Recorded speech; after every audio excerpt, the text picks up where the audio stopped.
We are joined now in the Warwick Arts Centre by Eddie Izzard, who has just been performing to a range of students and I performing? I was more doing a speech, I think. I don't see, because I'm trying to keep it off the word show and perform. It's doing a speech in my campaign. Yeah, because it is a different mode. There was a bit more laughter. I know you haven't asked me a question yet. We've got time. But it's interesting because there's a bit more laughter than I planned to put in, but I've got more relaxed at doing it. And it's day 17, and I was in Normandy playing the Normandy beaches, celebrating 72 years of peace since D-Day.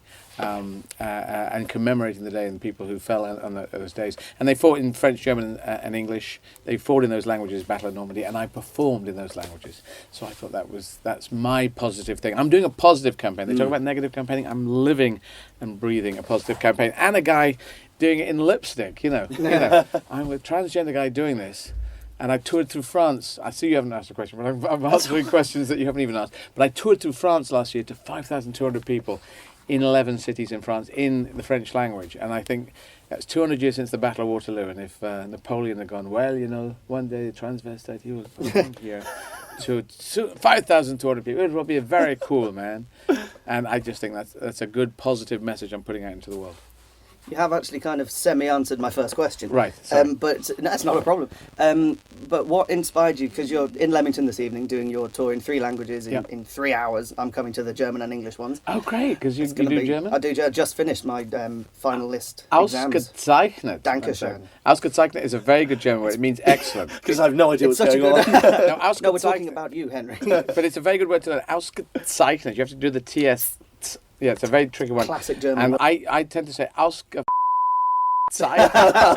the Germans love it. That's brilliant. As the French do, Lumen. Those two. And I think those are peace in our time. I've invented a way of delivering people. You know, they talked about cigarettes were nicotine delivery system. They're delivering nicotine, and that was a very bad thing. I've actually delivered by putting an English swear word into the middle of a quite positive word. It makes it so kind of cool and rock and roll that French kids were going around saying Lumo in the theatre I was performing in when I played there for 3 months in Paris. And I just thought this is entente cordiale. This is great. But what's inspired you to do this tour? You've mentioned D-Day already, but what's inspired you to then bring it to the UK and tour it around the country? To do the campaign or to do the 3 gigs in 3 languages? The 3 gigs in 3 languages. Well, the 3 gigs in 3 languages, that is my shop window. You want to know what you can do positive in Europe? You know, people saying about, bureaucracy and this. Well, yes, too much bureaucracy, but it's the idea behind it. Young people really react to this.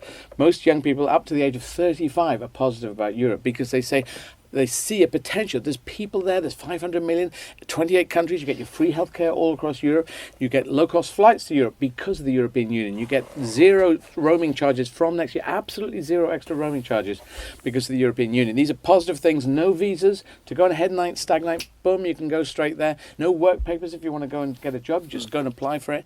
All this opportunity, or we put up a fence and we go and hide from that. And I just think let's stand and fight to make it different. And I'm trying to show what I'm doing. I'm touring France in French. I'd also played Belgium and Luxembourg and Switzerland, and I'm German. I have played in 2 months in Berlin. I played Hamburg. I've played Vienna, where my parents went on honeymoon back in 1958. And I just think this is a really positive thing. And my dad's 87 and he's a Remainer as well, because the older people tend to be more skeptic, but dad's still positive, and I think that those are fantastic. The older people who still keep this positive outlook, and I think it's an outlook on life. I think younger people just say, well, I'm here, but where can I go? What can I do? Let's have a look at it. So I'm trying to show what you can do. 3 shows in 3 languages in 3 hours. I had 150 people in Bristol come to the German show, 250 to the French show, and sold out for the English show. And I just thought, that's great. And in Birmingham, I played Birmingham just recently in German. I did a really good show in German. It was my more difficult language. And I was there doing it and going, eine andere Sache ist, and I'm going, wow, this is really rocking in Birmingham, in German. I never thought I'd get to this. But that's a beautiful, positive message going out. You mentioned young people then, and we've had various people on campus like Jacob Rees-Mogg saying why young people should vote to leave. What would your main argument be for this big demographic of Warwick University to vote to stay in the EU? Above all, forgetting the fact that if you pull out, there's going to be a recession, it's going to be bad for the economy, bad for that. Forgetting the fact that you're going to lose your low-cost flights to Europe, you're going to lose free roaming charges, and you're going to lose free healthcare all across Europe, which are amazing instant things you can have for young people. I just think it's humanity. Above all, it's humanity. It's what we do as human beings. As a United Kingdom, we used to have terrible wars. The English, the Scottish, the Welsh, English. It's always the English against everyone. And the Irish as well. You've got Northern Ireland there. And then we said, we shouldn't do this. We've got to stop. And we put the weapons away and we learned to live together and work together in some shape or form. What form that is still being decided in Scotland.